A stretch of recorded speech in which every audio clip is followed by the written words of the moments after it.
Hello বন্ধুরা, সবাই কেমন আছো? আশা করি সবাই খুব খুব ভালো আছো। রবিবার দিনটা একদম সকাল থেকে শুরু করলাম, মানে ব্লগটা একদম সকাল থেকে শুরু করেছি, যে মুহূর্ত থেকে চা বানাচ্ছি। তো আমাকে অনেকেই প্রশ্ন করে, দিদি তুমি এত কিছু নিজের হাতে কি করে সামলাও? নিজের হাতে দোকান বাজার, নিজের অফিস, এত কিছু।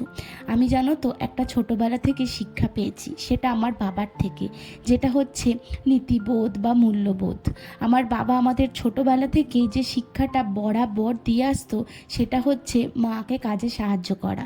আমরা যদি খুব বদমাইশি করতাম বা খুব খেলাধুলা করতাম, বা হয়তো বাড়ির কোনো জিনিস নিয়ে হয়তো কিছু করছি যেটা তো ড্যামেজ করে ফেলছি, সেই সময় আমার বাবা এই কথাটাই বলতো, মাকে যা একটু সাহায্য করে আয়।